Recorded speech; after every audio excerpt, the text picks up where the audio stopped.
नमस्कार, बड़ी खबर बड़ी बहस देख रहे हैं आप। मैं हूं आपके साथ सृष्टि सिंह। प्रयागराज में महाकुंभ के दौरान आस्था का सैलाब उमड़ पड़ा और एक बार फिर ये शहर दुनिया के सबसे बड़े जिलों का दर्जा हासिल कर चुका है। करोड़ों श्रद्धालुओं ने संगम में डुबकी लगाई, लेकिन इसी आस्था के समुद्र में एक ट्रेजेडी ने सभी को झकझोर दिया। मौनी अमावस्या के स्नान के दौरान मची भगदड़ में 44 लोगों की जान चली गई। आबादी के लिहाज से प्रयागराज ने विश्व के सबसे बड़े शहर यानी टोक्यो को भी पछाड़ दिया है। अब सवाल ये उठता है कि क्या प्रशासन इतनी विशाल भीड़ को संभालने के लिए पूरी तरह तैयार था? क्या ऐसी घटनाओं से बचा जा सकता था, या ये महाकुंभ जैसे आयोजन की एक अनिवार्य चुनौती है? श्रद्धालुओं की सुरक्षा के लिए क्या अतिरिक्त कदम उठाए जाने चाहिए थे, और इस हादसे पर राजनीति कितनी जायज है? आज चर्चा इसी विषय पर, लेकिन इससे पहले एक रिपोर्ट।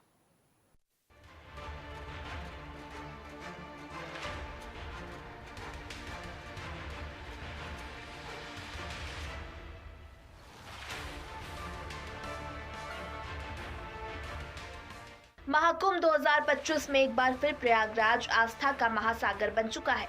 करोड़ों श्रद्धालु संगम में डुबकी लगा चुके हैं। मंगलवार को प्रयागराज की जनसंख्या 4 करोड़ 60 लाख के रिकॉर्ड स्तर तक पहुंच गई। लेकिन इस पवित्र अवसर पर एक बड़ी ट्रेजेडी ने सभी को झकझोर दिया। मौनी अमावस्या के तीसरे शाही स्नान पर संगम तट पर अनुमानित 10 करोड़ श्रद्धालु पहुंचे। हर कोई पवित्र स्नान कर अपनी आस्था को और मजबूत करना चाहता था, लेकिन भीड़ इतनी ज्यादा थी कि जगह जगह भगदड़ मच गई। इस भगदड़ में 40 श्रद्धालुओं की जान चली गई और सैकड़ों लोग घायल हो गए। अब सवाल ये उठता है कि इस हादसे की जिम्मेदारी किसकी है? क्या प्रशासन ने इतनी बड़ी भीड़ के लिए पहले से पर्याप्त तैयारियां नहीं की थी, या फिर ये महाकुंभ जैसे आयोजन में एक अनिवार्य चुनौती थी? सरकार और प्रशासन का कहना है कि इतनी बड़ी जनसंख्या को मैनेज करना आसान नहीं होता। लाखों पुलिसकर्मी और स्वयंसेवक तैनात थे, लेकिन जब इंसानों का समुद्र उमड़ता है तो कई बार व्यवस्थाएं भी असफल हो जाती है। हालांकि विपक्ष ने इस मुद्दे पर सरकार को घेर लिया है।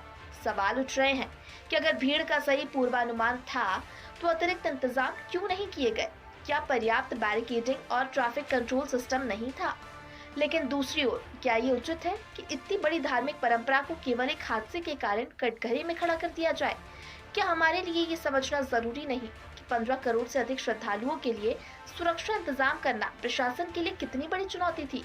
इस पूरी घटना से हमें क्या सबक लेना चाहिए? क्या भविष्य में ऐसी घटनाओं को रोकने के लिए टेक्नोलॉजी का इस्तेमाल बढ़ाया जा सकता है, जैसे ड्रोन मॉनिटरिंग, भीड़ प्रबंधन के लिए AI सिस्टम और लाइव ट्रैकिंग? ये सवाल सिर्फ महाकुंभ तक सीमित नहीं है, बल्कि किसी भी बड़े धार्मिक या सामाजिक आयोजन में भीड़ नियंत्रण की एक बड़ी चुनौती बने रहते हैं।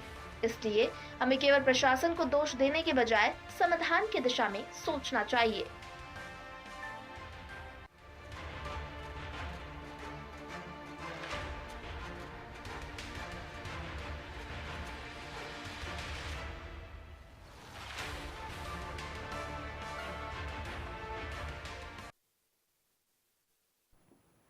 चलिए आज उसी विषय पर चर्चा करेंगे। हमारे साथ गेस्ट जुड़ गए, पहले उनसे आपका परिचय करा देते। बीजेपी से हमारे साथ शिवम शुक्ला जुड़े हुए हैं, कांग्रेस से हमारे साथ अंबिका शर्मा जुड़े हुए हैं, वहीं हमारे साथ वरिष्ठ पत्रकार अशोक शुक्ला जी जुड़े हुए हैं। सबसे पहले शिवम जी, आपसे जानूंगा मैं, देखिए आबादी के लिहाज से प्रयागराज ने विश्व के सबसे बड़े शहर टोक्यो को भी पछाड़ दिया, यानी इतनी बड़ी आबादी यहाँ पर पहुंच रही है डुबकी लगाने के लिए। हालांकि कल की घटना के बाद सवाल भी कई खड़े हो रहे हैं, लेकिन इतनी बड़ी भीड़ को मैनेज करना भी एक बड़ी चुनौती है। तो चलिए अंबिका जी, मैं आपके पास आऊंगी, पहले आपसे जानूंगी आपके क्या विचार है इस पर कि विश्व के सबसे बड़े शहर टोक्यो को भी आबादी ने पछाड़ दिया है। सृष्टि जी, आदिकाल से कुंभ का आयोजन हो रहा है। कोई विशेष बात नहीं है कि भारतीय जनता पार्टी की सरकार नई कुंभ का आयोजन हो रहा हो। कुंभ आस्था का केंद्र है जी, सामाजिक समरसता का प्रतीक है। इस देश में सारे धर्म के लोग गंगा का सम्मान करते हैं। कुंभ में आए हुए सारे संत महंतों का सम्मान करते हैं। पूरा भारत कुंभ नहीं बल्कि पूरा विश्व, भारत ही नहीं पूरा विश्व वहाँ पर दिखाई देता है। विश्व के भी बहुत सारे लोग कुंभ के प्रति आस्था रखते हैं। ऐसी अनुपम महिमा है हमारे कुंभ की। जी। और जिस प्रकार से जो दुर्भाग्यपूर्ण घटना घटित हुई है जी। वो प्रबंधन की बहुत बड़ी नाकामी है। ये सरकार का फेल्यूर है और बहुत दुखद घटना है। इस पर सब लोगों को विचार गंभीरता से करना चाहिए, आखिर कहाँ चूक हुई। हमें तो अफसोस इस बात का है कि ना तो कुंभ के प्रभारी मंत्री को आज तक ड्रॉप किया गया है और ना ही किसी अधिकारी को की जिम्मेदारी सुनिश्चित की गई है इस लापरवाही के लिए। ये लापरवाही कैसे घटित हुई और क्या हुआ और इसमें कोई कार्रवाई तत्काल गवर्नमेंट की तरफ से देखना चाहिए थी। नैतिक आपको याद होगा कि जब समाजवादी पार्टी की सरकार थी और 2013 में को हादसा हुआ था कुंभ में, 42 लोग की तो मौत हुई थी स्टेशन आजम पर। खान वहाँ पर मंत्री हुआ करते थे, तो तत्काल नैतिकता के आधार पर उन्होंने रिजाइन किया था। लेकिन इन्होंने रिजाइन नहीं किया, ना किसी के ऊपर इसकी जिम्मेदारी इन्होंने की। ये बार बार ये तो कह रहे हैं कि इतने करोड़ लोग यहाँ पर आए हैं, गंगा में स्नान किया है।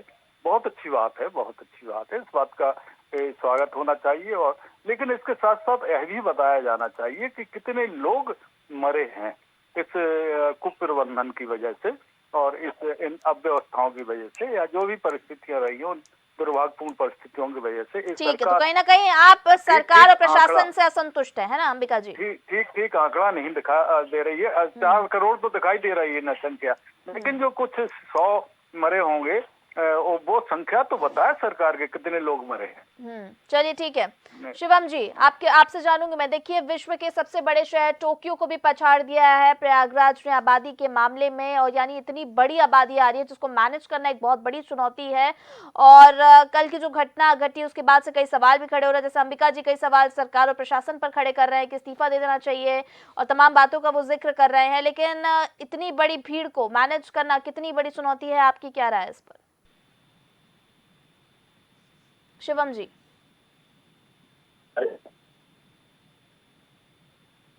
विभत्स एक पूरी घटना हुई है, इसको लेकर के हमारी संवेदनाएं हैं, लेकिन इसके बावजूद भी प्रशासन ने अपने स्तर पर लगातार प्रयास किए और जो तत्कालिक रूप से जो लोग हताहत हुए हैं उनके कैसे उनको कहीं न कहीं एक जा सके, जो लोग हैं उनके शव को सम्मानजनक तरीके से उनके परिजनों तक सौंपा जा सके, इन तमाम चीजों की सरकार व्यवस्था कर रही है।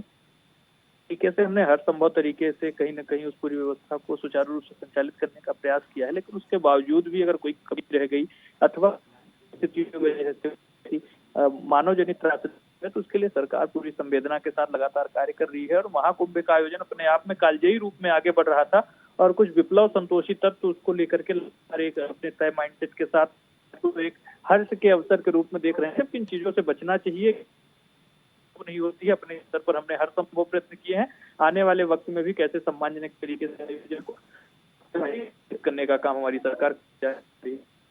ठीक है, आप लेकिन ये जो इतनी बड़ी भीड़ यहाँ पर पहुंच रही है शिवम जी, ये भी तो मैनेज करना बड़ा सवाल है। जिस तरह से अंबिका जी आरोप लगा रहे हैं और पहले भी कुंभ के आयोजन हुए हैं उसमें भी इस तरह की घटनाएं सामने आई हैं। देखिए, भीड़ को मैनेज करने के लिए सरकार किया है और जैसा आपने नहीं बताया काश, टोक्यो से बड़ी आबादी कहीं न कहीं वहाँ पहुंच चुकी है प्रयागराज में और प्रयागराज की अपनी एक सीमा है और उसको लेकर के जो मैनेजमेंट है वो सरकार ने करने का प्रयास किया है। हालांकि लोग भी असमय काल कवलित हुए, जिन लोगों को भी हताहत होना पड़ा, उनके साथ हमारी संवेदनाएं हैं और आने वाले वक्त में ऐसी पुनरावृत्ति न हो। हम तो कोई इसके लिए बाइनरी भी नहीं ड्रॉ करना चाहते। 2013 के कुंभ में देखा था किस प्रकार से बड़ी दुर्घटना हुई थी। जब इतने बड़े आयोजन होते हैं तो उसमें कोई छोटी सी भी चूक, कोई छोटी सी भी लापरवाही, कोई अफवाह एक बड़े इस प्रकार के किसी विभत्स घटना का रूप ले सकती है। इसको लेकर के हमने सजगता रखी थी। इसके बावजूद भी जो लोग हमारी सरकार की एक मैनेजमेंट में कहीं ना कहीं खामी रही होगी तो उसके परिणाम स्वरूप अगर इस प्रकार की घटना हुई है तो उसको लेकर के माननीय मुख्यमंत्री जो उत्तर प्रदेश के हैं उन्होंने जांच बिठाई है। मध्य प्रदेश की हमारी सरकार बॉर्डर के लिए लगातार प्रयास कर रही है। रीवा, चाकगढ़ जैसे क्षेत्रों में हमने देखा कि सरकार ने वहां पर डॉक्टर्स की टीम मुहैया कराने की बात हो, भोजन का प्रबंध हो, बिस्तर का प्रबंध हो, या तमाम चीजों को आगे बढ़ाने का काम किया है। बहुत हद तक अभूतपूर्व एक सफलता की ओर आगे बढ़ रहा है और कुंभ का आयोजन अपने आप में कालजयी है। कांग्रेस और उसके जुड़े हुए समर्थक संगठनों को यह पूरा एक इस घटना को कहीं न कहीं इस आयोजन को मलिन करने का एक अवसर प्राप्त हुआ और लगातार उपयोग भी उसी रूप में कर रहे हैं। ठीक है अशोक जी, आप क्या कहेंगे इस पर? देखिए, घटना एक तरफ और ऊपर से भीड़ का मैनेजमेंट, बड़ी चुनौती एक तरफ?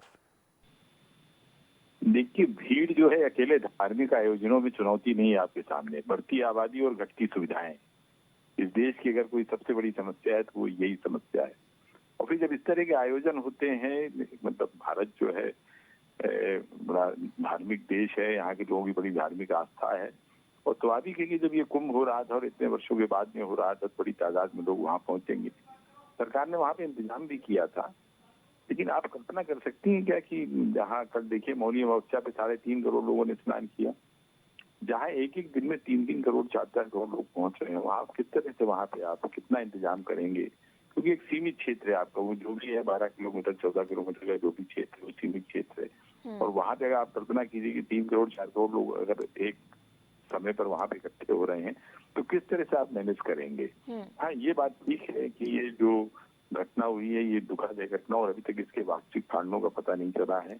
तरह तरह की बातें आ रही हैं, भीड़ से रौंदे गए हैं, कोई कह रहा था कि शायद ये बैरिकेड तोड़ के चढ़ रहे थे, उसमें भीड़ बेकाबू हुई है। मृतकों की संख्या कितनी है ये भी अभी ठीक ठीक अंदाजा नहीं है लोगों को। एक आंकड़ा जरूर आया है 30 से 35 लोगों के बनने की संभावना है, 300 से अधिक लोग घायल हैं। तो इस देश में जो पॉपुलेशन एक्सप्लोजन है, वो भीड़ कहीं की भी हो, देश की भीड़ हो या धार्मिक आयोजनों की भीड़ हो, सरकार के लिए ये चुनौती है। लेकिन अभी देखिए इसके बावजूद भी वहाँ पे उत्साह में किसी तरह की कोई कमी नहीं आई है। कल भी वहाँ पे लोगों ने स्नान किया और आज भी अभी जो है लोग वहाँ पे पहुंच रहे हैं और स्नान कर रहे हैं। घटना दुखद है, सरकार ने वहाँ पे काफी इंतजाम किया था, लेकिन सरकार की भी अपनी एक क्षमता है, और जहाँ पे क्षमता अधिक भीड़ होगी वहाँ इस तरह की दुर्घटनाएं होंगी या हो सकती हैं, इससे इनकार नहीं किया जा सकता। जी बिल्कुल। अंबिका जी क्या कहेंगे आप? देखिए अभी शिवम जी से जवाब ले रहे थे तो उन्होंने कहा था कि कुंभ का तो अपमान ही करते आए हैं कांग्रेस पार्टी के लोग, और इसके बाद से कुंभ को लेकर यानी यहाँ पर छोटी सी भी अगर कोई घटना घट जाती है तो उसको बड़ा मुद्दा बनाने में कांग्रेस कोई कोर कसर नहीं छोड़ती है। बस्ती जी, हमारी कांग्रेस पार्टी के जितने लोग कुंभ में डुबकी लगाने गए, नहीं स्नान करने गए, शायद ही भारतीय जनता पार्टी के उसकी तुलना में तो मल्लिकार्जुन खड़गे ऐसा बयान क्यों दे देते हैं जिस पर दूसरे पार्टी के लोगों को बोलने का मौका मिल जाए? मल्लिकार्जुन खड़गे ने जो बयान दिया है वो किसी प्रकार से कुंभ की महिमा को आहत करने वाला वो नहीं है या कम करने वाला बयान नहीं है। उन्होंने ये कहा है कि जो मूलभूत मुद्दे हैं सरकार को उन मुद्दों की तरफ भी ध्यान देना चाहिए। गरीबी, भुखमरी, महंगाई, बेरोजगारी, इन तमाम मुद्दों को भी सरकार को उतना ही महत्व देना चाहिए जितना कुंभ को दे रहे हैं। ये कहा खड़गे जी ने, कोई व्यक्ति कुंभ को देश की तो राजनीति है ये ना, बयानों पर सियासत चलती है। अब आप देखिए जहां गृह मंत्री के बयान पर सियासत है वहीं अब मल्लिकार्जुन खड़गे के बयान पर सियासत है। उन्होंने भी कुंभ को लेकर बयान दिया, तब से तो यही कहा जा रहा है कि कांग्रेस पार्टी कुंभ का समर्थन नहीं करती। देखिए हम लोग तो सर्वधर्म समभाव में आस्था रखते हैं। कुंभ तो आदिकाल से चल रहा है, हमारी कितने वर्षों तक कांग्रेस की सरकार उत्तर प्रदेश हुई तब क्या कुंभ का आयोजन नहीं हुआ? कितने अच्छी तरह से हुआ। लेकिन जो वीआईपी कल्चर अभी बहुत तेजी से बढ़ा है, जिस प्रकार से पूरे देश में भारतीय जनता पार्टी की वजह से ये मजदूर और मालिक की जान में जो अंतर इन लोगों के ये चश्मे से देखते हैं, नहीं कि मजदूर की जान बड़ी सस्ती है, मालिक बहुत महत्वपूर्ण होता है। तो जिस प्रकार से इस हे दृष्टि से जनता को ये लोग देखते हैं, वो दृष्टि इनको सुधारना चाहिए, क्योंकि इसी जनता की बदौलत आप वीवीआईपी बने हैं, आप मंत्री, विधायक, सांसद और आप सत्तारूढ़ हुए हैं, और उसी जनता को आप नकार देते हैं। सारा प्रशासन वीआईपी की सेवा में लग जाता है और फिर एकदम से पूरी व्यवस्था गड़बड़ा जाती है।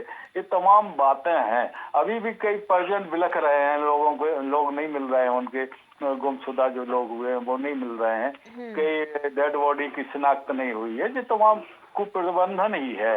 लोग अभी तमाम व्यवस्थाएं, इससे हम तो ये कह रहे हैं कि मध्य प्रदेश सरकार को भी सीख लेना चाहिए। ये ऐसे अगर आयोजनों में अगर इस तरह की जो अगर हम हादसों की बात करें तो ये पहली बार नहीं। देखिए थोड़ी देर पहले आपने ही जिक्र किया, जब 2013 में घटना घटी थी, स्टेशन में 42 लोगों की मौत हुई थी, अगर मैं आपको करंट डेटा बता दूं तो।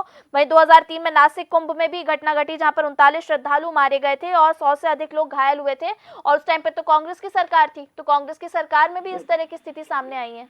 हाँ, आई थी। मैं यही निवेदन कर रहा हूँ कि 2013 में तत्कालीन मंत्री से इस्तीफा लिया था कि नहीं लिया था माने उत्तर प्रदेश की सरकार ने, इनने तो जवाबदेही तय नहीं की है कि भाई इसके लिए जिम्मेदार कौन है। ये तो कम से कम इतना तो करना चाहिए था सरकार को। एक आध मंत्र तो समझ में आता कि वास्तव में ये सरकार दुखी है इस घटना से, दुर्भाग्यपूर्ण जो घटना घटी है, जिन्होंने अपने परिजनों को खोया है। और जो माने अगर मुस्तैद प्रशासन रहता तो शायद इतनी बड़ी दुर्घटना घटित नहीं होती। तो किसी की जवाबदेही तय तो करना चाहिए। ये तो बिल्कुल कोई मतलब ही नहीं है। ये तो उस घटना को ही भुला देना चाहते हैं। अब आप मेरे से सवालों का एक जवाब दीजिए कि छोटी सी अगर आप घर में एक पार्टी का आयोजन करते हैं तो उसमें ही आदमी कितना चकरा जाता है, लेकिन ये तो इतना बड़ा कुंभ है। और जवाबदेही की जो आप बात कर रहे हैं, देखिए जब ये घटना घटी उसके बाद से व्यवस्थाओं को सुचारू रूप से चालू करने की तैयारी में जुट गया सरकार और प्रशासन की जो व्यवस्थाएं, यानी आज भी देखिए आज दूसरा दिन है घटना के बाद और आज भी श्रद्धालु पहुंच रहे हैं, स्नान कर रहे हैं, तो उन व्यवस्थाओं को दुरुस्त करने की तैयारी की जा रही है। हाँ, उसके प्रति संवेदनशील है। मुख्यमंत्री योगी आदित्यनाथ ने कहा है कि हम उसको देखेंगे, मॉनिटरिंग लगातार जारी है, लेकिन अभी जवाबदेही तय करें या फिर जो वहाँ के जो लोग हैं, जो बचे हुए लोग हैं, उन पर ध्यान दें। श्रेष्ठी जी, अभी हमारा निवेदन इतना है, मान लीजिए कि जब अभी बहुत सारे दिन है कुंभ में, कुंभ जब तक रहेगा, ये वीआईपी इसका एक दिन निश्चित कर दें कि इस दिन माननीय लोग आए, उनके लिए वीआईपी कल्चर ही खत्म कर दिया मुख्यमंत्री योगी आदित्यनाथ ने। आपने शायद नई गाइडलाइंस नहीं पढ़ी अंबिका जी। सब वीआईपी को एक विशेष दिन तय कर दें, विशेष समय सुनिश्चित कर दें और फिर उनको बड़ी आराम से उनकी गरिमा के साथ उनको स्नान कराएं। जनता फिर करती रहेगी। ये वीआईपी की सेवा में और सुसुरवा में पूरा प्रशासन लग जाता है, इससे व्यवस्थाएं फैलती हैं।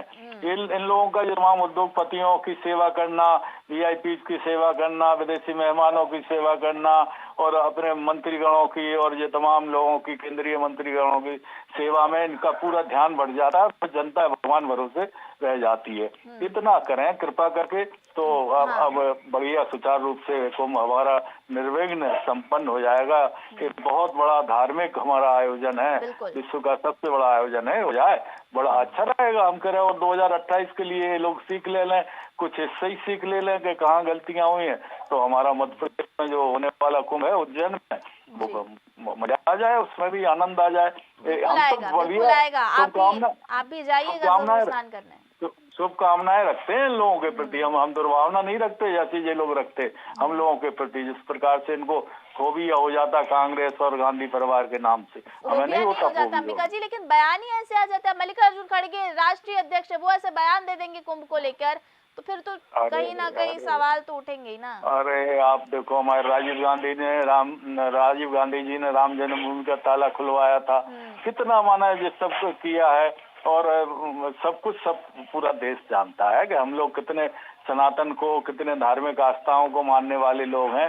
ये लोग केवल पाखंड करते हैं, धर्म से इनका दूर दूर का वास्ता नहीं, आचरण में धर्म है नहीं इनके में, कब बातों में बहुत बड़ा धर्म है, मुंह वाला धर्म है इनका। चलिए शिवम जी, हृदय वाला धर्म नहीं है जी। ठीक है शिवम जी, आप क्या कहेंगे? अंबिका जी के तमाम बातों को सुना आपने, आरोप प्रत्यारोप सभी आपने बातों को सुना। तो चलिए शिवम जी से फिर हमारा संपर्क नहीं हो पाया। अशोक जी, आप क्या कहेंगे इस पर? एक तरफ व्यवस्थाओं की बात है, दूसरी तरफ अगर हम बात करें तो देखिए जो कल की घटना घटी है उस पर अंबिका जी के भी तमाम अपने आरोप हैं, आपकी टिप्पणी?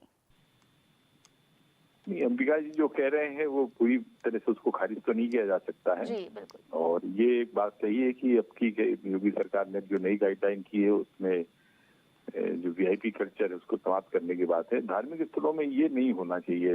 ईश्वर के समक्ष तो सभी एक जैसे हैं, और अगर इनकी सुरक्षा को लेकर कोई कारण होता है कि जहां इनको वीआईपी ट्रीटमेंट दिया जाता है, तो भाई आप ऐसे भीड़ भाड़ वाले इलाकों में मत जाइए। देश की जनता भी उतनी ही महत्वपूर्ण है जितने महत्वपूर्ण आप हैं। और इस घटना में आप ये देखिए, अमित शाह जी के स्नान ये ठीक बात की ये घटना है, मतलब रात में ये घटना होती है। तो अंबिका जी जो कह रहे हैं उसको पूरी तरह से खारिज नहीं किया जाना चाहिए, लेकिन किसी व्यक्ति को, एक व्यक्ति को भी जिम्मेदार नहीं बताया जा सकता है। सरकार ने कोई जांच के आदेश नहीं दिए, कोई कमेटी नहीं बनी है, कोई जांच रिपोर्ट नहीं आई है कि चूक कहाँ पर हुई है। लेकिन इतने बड़े जो आयोजन होंगे उसमें इस तरह की घटनाओं की संभावना जो है वो बनी रहेगी। बिल्कुल। एक स्थान पर 3 करोड़ 4 करोड़ लोग, एक सीमित स्थान पर, मतलब इतना बड़ा एरिया नहीं है, मतलब किसी राज्य से ज्यादा बड़ा, मतलब जो वहाँ पे लोग पहुंच रहे हैं कि 15 करोड़ पहुंचेंगे या कितने लोग पहुंचेंगे, तो एक राज्य में भी इतनी क्षमता नहीं होती है। अगर उत्तर प्रदेश की ही देखेंगे आप, कुल आबादी कितनी है, तो मुझे लगता है कि शायद 15 करोड़ के आसपास नहीं होगी उत्तर प्रदेश का, अभी मुझे ठीक पता नहीं है। लेकिन मेरा अनुमान ये है कि ये एक बहुत बड़ी संख्या है लोगों की जहाँ पे वो लोग पहुंच रहे हैं, और उनके लिए सुरक्षा का मतलब ऐसा एकदम प्रूफ इंतजाम करना, लीक प्रूफ इंतजाम करना थोड़ा सा मुश्किल होगा किसी भी सरकार के लिए। लेकिन लोगों में अभी भी उत्साह है, लोग पहुंच रहे हैं, सरकार ने काफी अच्छा इंतजाम किया है। और मेरे भी कई परिचित गए हैं, वो सब तारीफ कर रहे हैं सरकार की, सरकार का इंतजाम अच्छा है। घटनाएं पूर्व में भी हुई हैं, लेकिन गलतियों को मतलब चूंकि पूर्व में गलतियां हुई हैं, इसलिए आप किसी एक नई गलती को जो है जस्टिफाइड नहीं कर सकते हैं। गलती है, चूक जरूर हुई होगी, और इतने लोग मारे गए हैं, दुखद है ये। और पक्ष और विपक्ष के बीच में तो ये सब चलता रहेगा। ठीक है, बिल्कुल सहमत हूं मैं अशोक जी आपकी बात से कि इतना बड़ा आयोजन है, यानी गलतियों से सबक लेना बहुत ज़रूरी है। यानी पुरानी जो गलतियां, अगर पुराने इतिहास में अगर हम देखें तो तमाम जो हादसे हुए हैं उनसे सबक लेने के लिए, जिस तरह से अभी अंबिका जी भी कह रहे थे कि सिंहस्थ में से सबक लेकर ये आयोजन होना चाहिए। शिवम जी, एक कमेंट मैं आपसे लूंगी। अंबिका जी के जो प्रश्न थे, जो उनने टिप्पणी की, उन पर एक छोटा सा जवाब दे दीजिए। उन्होंने कहा है कि जो सरकार है यानी उसको सबक लेना चाहिए प्रयागराज में जो घटना घटी, यानी 2028 में जब मध्य प्रदेश में सिंहस्थ का आयोजन होगा तो उसमें यहाँ पर व्यवस्थाएं अच्छे से होनी चाहिए, सुचारू रूप से होनी चाहिए, जिसके बाद इस तरह की घटनाएं सामने ना हो। वहीं उसके बाद ये जो हादसा हुआ है इसकी भी जवाबदेही तय करनी चाहिए। देखिए, लगातार माननीय मुख्यमंत्री उत्तर प्रदेश ने जब इस पर जांच बिठाई है, जवाबदेही बिल्कुल तय होगी। अगर किसी की कहीं से गड़बड़ी सामने आएगी तो उसके ऊपर भी कार्रवाई करने का काम सरकार करेगी। और बृहत्तर स्तर पर मध्य प्रदेश और केंद्र की हमारे सरकारें प्रत्येक आयोजन से मिलने वाली सीख और सबक को हमेशा आगे इम्प्लीमेंट करती हैं। सिंहस्थ का आयोजन हमने पिछली बार देखा था जब शिवराज जी की सरकार थी, तो मुख्यमंत्री जी स्वयं जब वहां पे एक आंधी की स्थिति आई तो जाकर के टेंट और तंबू को ठीक करने के लिए मैदान पर तैनात थे। तो मध्य प्रदेश और केंद्र की हमारी सरकारें धार्मिक विषयों को लेकर के, सनातन आस्था से जुड़े हुए विषयों को लेकर के सजगता के साथ लगातार सजग प्रहरी के रूप में काम करती हैं, और सफलतापूर्वक हमने इन आयोजनों को सफल किया है। अब इसमें चूंकि एक यह इस प्रकार की त्रासदी हुई है, उसको लेकर के हमारा पश्चाताप है, लेकिन इसके बावजूद भी यह जो कुंभ का आयोजन इस वर्ष किया गया है वो अपने आप में कालजयी है। एक साथ इतने सारे तीर्थयात्री, इतना बड़ा आयोजन, इतनी व्यवस्था, उसके बाद भी अगर इस प्रकार की स्थिति निर्मित हुई है तो आने वाले वक्त में कैसे उसको कर्टेल डाउन किया जा सके, यह मध्य प्रदेश की सरकार भी सुनिश्चित करेगी सिंहस्थ में। और आने वाले वक्त में अन्य भी जो कुंभ के आयोजन होंगे वहां की सरकारें भी इस दिशा में गंभीरता पूर्वक विचार करेंगी। और जो सबसे महत्वपूर्ण चीज है कि कांग्रेस पार्टी को इस प्रकार से आरोप प्रत्यारोप की राजनीति से ऊपर आकर के इस घटना को राजनीतिकरण नहीं करने का प्रयास करना चाहिए, जो करोड़ों हिंदुओं की आस्था से जुड़ा हुआ विषय है। और सरकार ने लगातार बहुत गंभीरता के साथ इस पूरे प्रकरण में कहीं ना कहीं जो एक स्थिति सामने आई है उससे कैसे निजात मिले, कैसे लोगों की एक तय व्यवस्था के तहत इस पूरी व्यवस्था को संचालित किया जाए, यह तमाम चीजें आगे बढ़ रही हैं और सफलतापूर्वक इनका निर्वहन किया जा रहा है। जी ठीक है, ठीक है शिवम जी, बहुत धन्यवाद हम सभी हमारे गेस्ट हमारे साथ जुड़ने के लिए इस चर्चा में। शिवम जी आपका बहुत धन्यवाद, अशोक जी आपका बहुत धन्यवाद, अंबिका जी आपका भी बहुत धन्यवाद हमारे साथ इस चर्चा में जुड़ने के लिए। तो बिल्कुल हमने प्रयागराज की घटना पर आज चर्चा की, यानी देखिए टोक्यो को भी पछाड़ दिया है आबादी के मामले में। 10 करोड़ से ज्यादा की आबादी यहाँ पर पहुंच रही है। आज भी श्रद्धालुओं के पहुंचने का सिलसिला जारी है, श्रद्धालु पहुंच रहे हैं, डुबकी लगा रहे, स्नान कर रहे हैं, उसके बाद पूजा अर्चना कर लौट रहे हैं। लेकिन एक घटना ने सबको झकझोर के रख दिया है। हालांकि इस पर जो प्रशासन है वो अलर्ट है, सरकार अलर्ट है, अपनी अपनी व्यवस्थाओं को लेकर अलर्ट है कि इस तरह की घटना अब दोबारा ना हो। भीड़ पर नियंत्रण किस तरह से किया जाए, इसके लिए भी गाइडलाइन सब तय कर दी गई है। वीआईपी कल्चर को बंद करने की बात भी मुख्यमंत्री योगी आदित्यनाथ ने कही है। अब इन गाइडलाइंस के बाद कैसे व्यवस्थाएं सुचारू होंगी ये देखने वाली बात होगी, और आने वाले शाही स्नान में कैसे इन व्यवस्थाओं को मैनेज किया जाएगा ये भी देखने वाली बात होगी। और सिंहस्थ 2028 जो कि सबसे बड़ा विषय है कि यहाँ पर सरकार कैसे मैनेजमेंट करेगी, कि कैसे व्यवस्थाओं को सुचारू रखेगी कि यहाँ पर इस तरह की कोई भी घटना ना हो और बहुत अच्छे से कुंभ का आयोजन हो सके। फिलहाल बड़ी खबर बड़ी बहस में इतना ही। मुझे दीजिए इजाजत, आप देखते रहिए DNN। नमस्कार।